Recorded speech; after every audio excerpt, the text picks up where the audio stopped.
Vie divine de la très sainte Vierge Marie.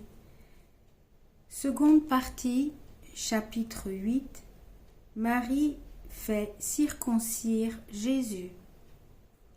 Dès l'incarnation, la très sainte Vierge trouva un incessant martyre dans la considération des peines que son divin Fils venait endurer pour le salut du monde, mais elle ne connaissait pas la volonté de Dieu sur la circoncision qui devait se faire peu après la naissance. Elle savait bien que son Fils venait honorer et confirmer sa loi en s'y soumettant lui-même. Cependant, comme la circoncision supposait le péché originel qui ne pouvait exister dans l'enfant Dieu, elle hésitait d'autant plus que son amour maternel redoutait pour lui la douleur de cette cérémonie. « Ah, si mon fils bien-aimé, disait-elle, voulait s'épargner cette souffrance, que ne puis-je la supporter à sa place, abject vermisseau que je suis ?» Il fallait cependant qu'elle prît une détermination. Son humilité et sa discrétion l'empêchaient de recourir sans nécessité aux moyens extraordinaires, tels que les révélations. Elle se contentait habituellement des lumières du Saint-Esprit qui gouvernaient toute sa vie. Mais, en cette circonstance, il y avait une particulière difficulté. La sagesse lui conseillait de s'adresser à Dieu. « Père de mon Seigneur, lui dit-elle, voici votre servante avec la vraie hostie dans ses mains. Découvrez-moi ce que je dois faire pour me conformer à la loi. Si j'en puis dispenser mon fils en souffrant pour lui, j'y suis toute disposée. Mais si c'est votre bon plaisir, qu'il soit circoncis, j'y suis également disposée. Il faut, lui répondit le Très-Haut, que mon fils soit livré au couteau de la circoncision qui percera votre âme en même temps. Laissez-lui donc verser son sang comme les prémices du salut éternel des hommes. Mon Dieu, répartit la divine mère, soyez bénis de votre amour infini pour les hommes auxquels vous sacrifiez déjà votre Fils. Je vous offre donc mon très doux agneau qui doit effacer les péchés du monde. S'il est possible d'adoucir la rigueur de sa souffrance en détournant sur moi le couteau qui doit le blesser, faites cet échange. Toujours humble, elle ne communiqua pas cette révélation à saint Joseph, mais elle le disposa, sous forme de consolation, à remplir la prescription légale, puisqu'il n'avait point, dit-elle, reçu du Seigneur un ordre contraire. Oui, répondit-il, il faut se conformer à la loi commune, car c'est la volonté du Rédempteur de ne pas s'y soustraire.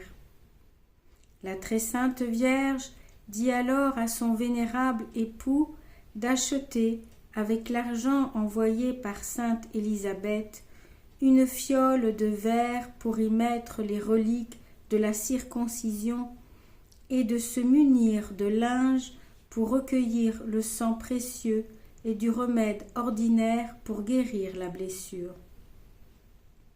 Après ces préparatifs, les saints époux convinrent de donner au divin enfant le nom de Jésus qui avait été révélé à chacun d'eux. Pendant cet entretien, des anges innombrables descendirent de l'Empyrée sous forme humaine et se rangèrent dans la grotte. Ils avaient des vêtements d'une blancheur et d'une richesse admirables, des palmes en leurs mains et sur leurs têtes des couronnes plus brillantes que plusieurs soleils. Leur éclat, cependant, était surpassé par la splendeur qui jaillissait du nom de Jésus, qu'ils portaient gravé sous un cristal sur leur poitrine. Les deux chefs de cette milice Saint Michel et Saint Gabriel dirent à leur reine: Voici le nom que la très sainte Trinité a éternellement donné à votre Fils, parce qu'il doit sauver le monde. Il y avait à Bethléem une synagogue où le peuple s'assemblait pour prier et s'instruire sous la présidence d'un prêtre. C'était à lui que les mères apportaient religieusement leurs enfants pour les circoncire. Marie voulut aussi lui confier l'enfant Dieu, et Joseph l'appela. Il fut d'abord contrarié par l'aspect si pauvre de la grotte, mais bientôt sa répugnance se changea en admiration lorsque la très sainte Vierge lui eut parlé, et, en la regardant avec l'enfant qu'elle tenait en ses bras, il éprouva une dévotion extraordinaire. Il lui dit, pour ménager sa sensibilité, de se retirer un peu à l'écart, après avoir remis son fils aux deux aides qu'il avait emmenés. Mais elle obtint la permission de le garder dans ses bras, de sorte qu'elle fut l'autel vivant sur lequel s'offrit ce sacrifice nouveau, à la lumière de 2 cierges allumés par saint Joseph. La divine mère démaillota son fils et le prit avec un linge qu'elle avait chauffé sur sa poitrine et qu'elle arrangea de manière à y recevoir les reliques et le sang de la circoncision. Le prêtre remplit alors son office. L'enfant Dieu pleura comme homme véritable et surtout comme sauveur des âmes, dont la dureté, plus forte que celle de la pierre aiguë qui l'avait blessé, tourmentait son cœur si aimant. Il se serra contre sa mère qui pleura avec lui, le pressa sur sa poitrine et l'enveloppa soigneusement dans ses langes après avoir pansé sa plaie. Elle agit en cette circonstance avec tant de magnanimité qu'elle excita l'admiration des anges et les complaisances du Créateur. Quand le prêtre demanda le nom sous lequel il fallait inscrire l'enfant, elle invita saint Joseph à le dire, mais il lui déclara que ce nom adorable devait sortir de sa bouche, et, par une divine disposition, ils prononcèrent en même temps le nom de Jésus.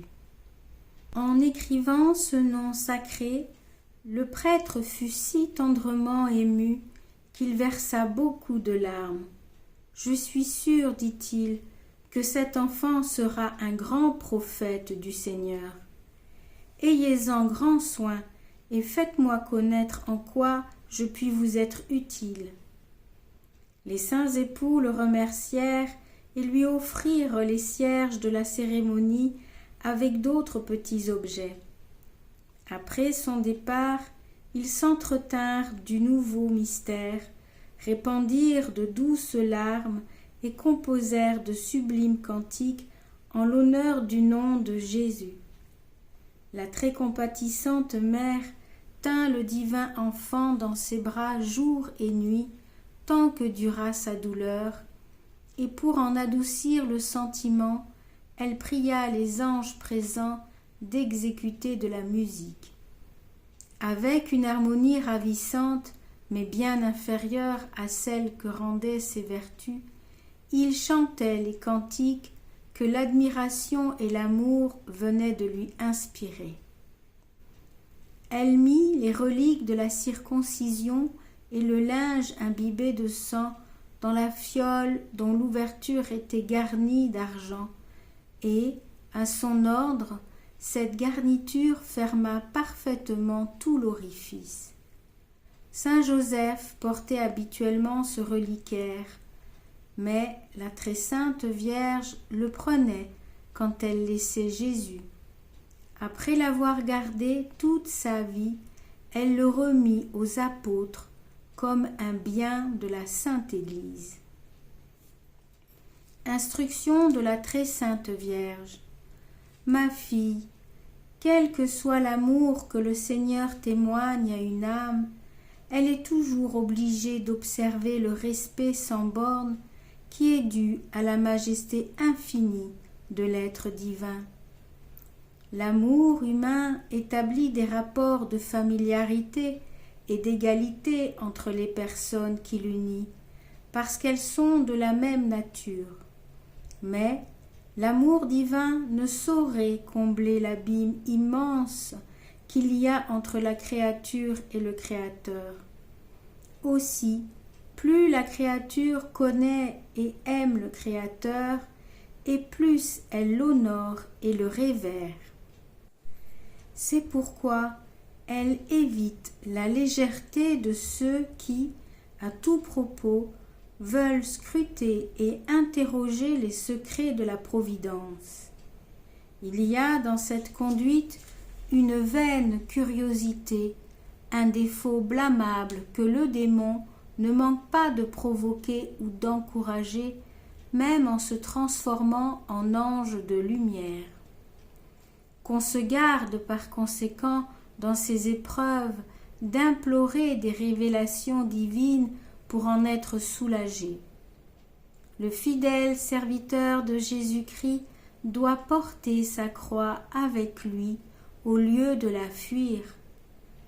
Si les bienheureux pouvaient souffrir au ciel, ils regretteraient amèrement leur lâcheté dans son imitation, et en enfer, les réprouvés éprouveront sans fin une peine insupportable de n'avoir pas profité des œuvres qu'ils avaient accomplies pour leur salut. Fin du chapitre 8 de la seconde partie.